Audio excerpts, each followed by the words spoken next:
The Longhouse of Borneo. Up until recently, this wasn't a place you would want to visit, much less live in. In fact, you would have been lucky to come out alive, because the people here, the Ibans, were not only great warriors, but also, yes, headhunters.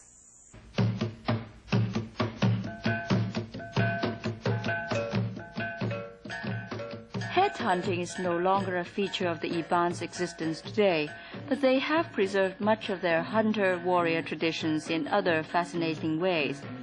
Today we'll look at the distinctive lifestyle of these proud yet primitive people as One World journeys into the Malaysian state of Sarawak on the island of Borneo.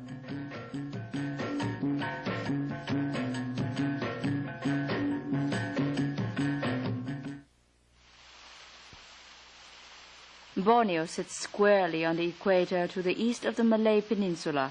It is famous for its luxuriant expanse of rainforest covering most of the island's 720,000 plus square kilometers. An explorer once wrote of this jungle forest, "Infinite and ever-changing are its aspects, as are the treasures it hides."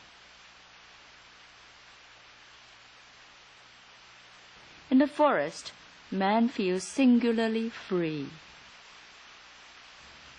Is it this sense of freedom that keeps Borneo's indigenous tribes in the jungle instead of moving up to cities in Sarawak and Brunei? Is this also why they still cling to their old ways and customs in an era of computers and space travel? To find out, I decided to go on a safari. After 4 hours of extremely bumpy car travel from Kuching, the capital of Sarawak, we made up for the ordeal by taking an exhilarating boat ride on the Skrang River. These long boats, most of them motorized now, are made from different blends of hard and softwood. Each seats about 5 people lengthwise and are so shallow that a passenger feels a wonderful sense of closeness to the rushing waters as the boat speeds upriver.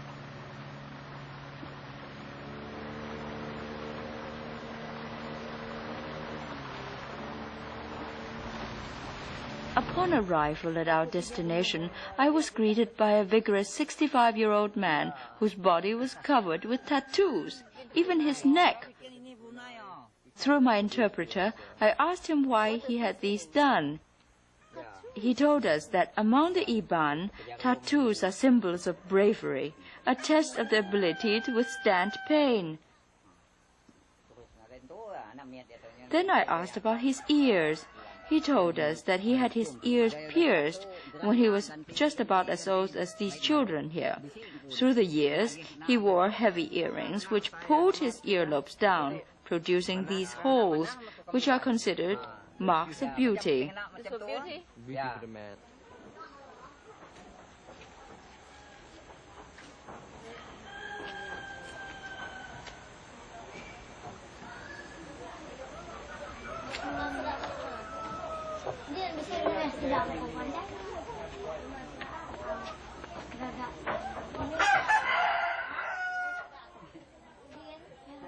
The Longhouse is essentially a whole tribal village living in one long building.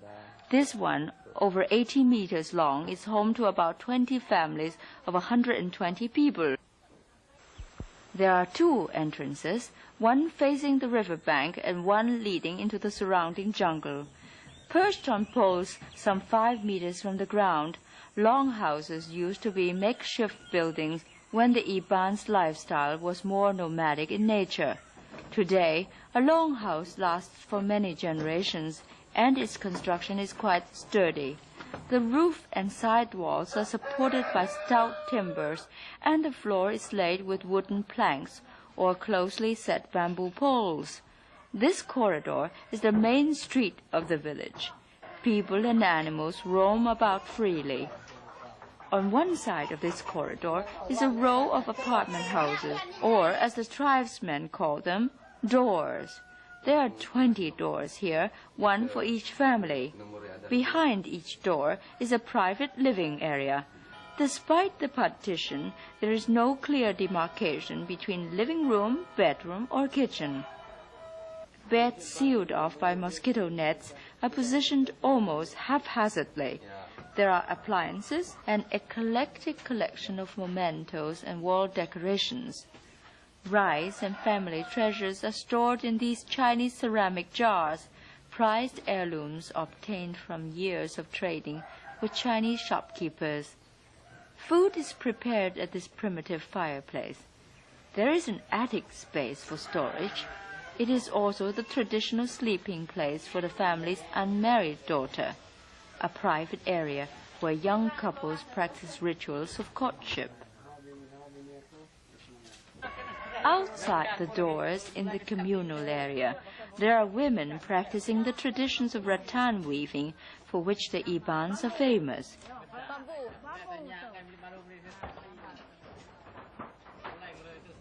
Our interpreter told us that the outer green layer, which is too brittle, is first removed from these sections of bamboo. The second layer, which is more flexible and less brittle, is dyed and stripped to be woven into these colorful mats and baskets.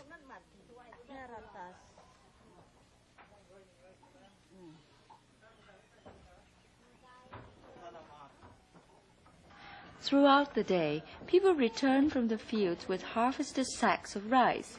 The grain is brought out to a terrace area which stretches across the full length of the longhouse.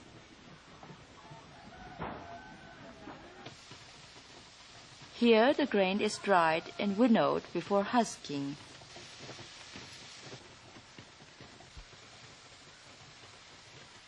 In spite of other catch crops under cultivation, rice remains the main source of the Iban's livelihood.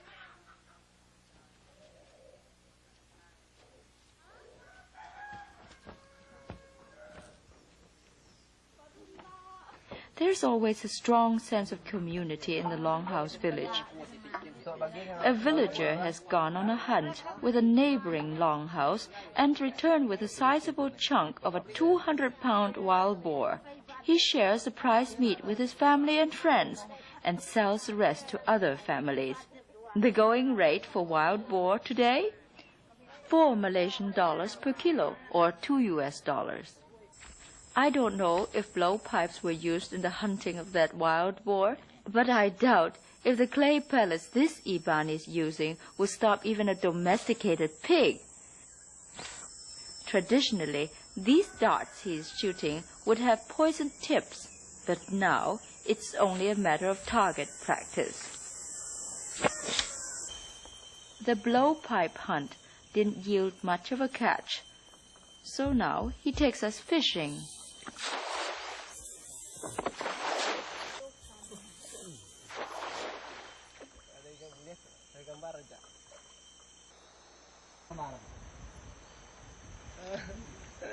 The Iban's life is closely linked to the river.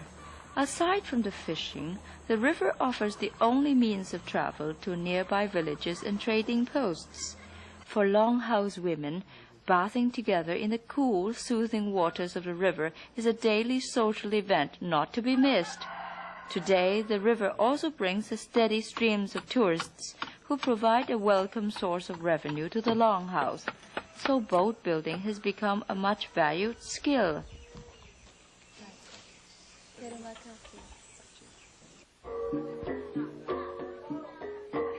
At night, the long corridor of the Longhouse undergoes yet another transformation. It is now the village square, where the natives peddle their wares to visitors in a kind of makeshift flea market. Since there is no electricity in the Longhouse, the festivities are lit by kerosene lamps. I met the head man of the Longhouse. This chief inherited his position from his father 6 years ago. He is paid by the government to officiate at weddings, legal disputes, land appropriations, and he is even in charge of dividing among his people gifts brought by visitors, such as these chocolates and cigarettes we brought with us. Soon, the flea market gives way to a program of music and dance. A shot of rice wine for fortification, and our blowpipe expert launches into a traditional warrior's dance. His headdress is made up of feathers from the sacred bird, the hornbill, which is the state symbol of Sarawak. Next up is a group ceremonial dance celebrating the harvest. This elaborate headdress is made entirely of silver and is supposed to symbolize the beauty of the village.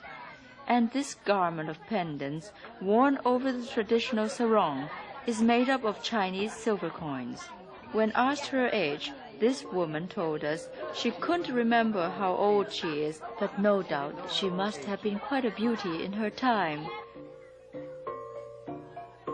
With all that silver to wear, her movements are certainly inhibited. But as the queen of the dance, all she has to do is to look regal, and she does that perfectly.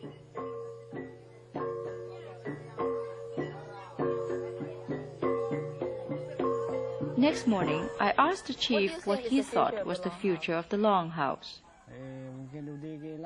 It all depends on the people. As Iban, most of us continue to live in the Longhouse. We work and we make repairs to keep it strong. So the future depends on the people.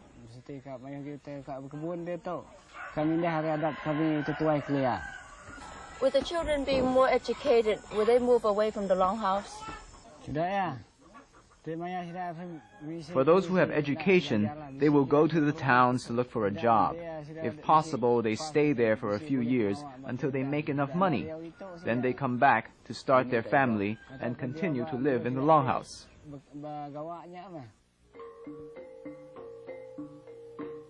In spite of what he said, we saw mostly old people and children during our stay at the Longhouse. Perhaps the young men in their late teens and 20s were all out laboring in the fields, or perhaps they had been lured to the big city by what they had seen on television. So maybe they were on expedition not to hunt for heads, but for hard currency. In any case, head hunting was banned by white colonial rule during the last century and was only revived briefly during World War II. Today, these smoke-blackened skulls, once trophies for manliness and bravery, hang now as symbols of an irretrievable past.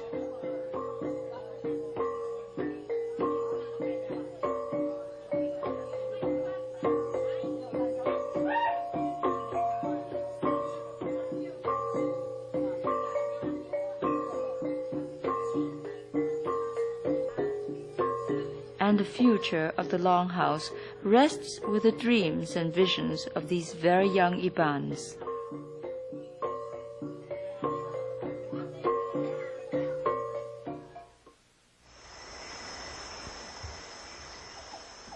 On the boat journey back from the Longhouse, we shut off the motor and just drifted downstream with the river current. As the jungle forest sailed past us, our senses were filled with the sights and sounds of the serene paradise existing today as it must have thousands of years ago.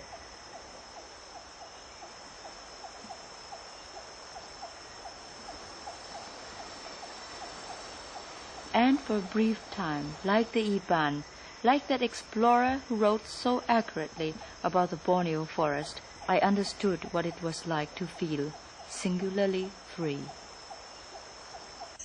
Well, that's our show for tonight. I'm Yue-Sai Kan from Sarawak for One World.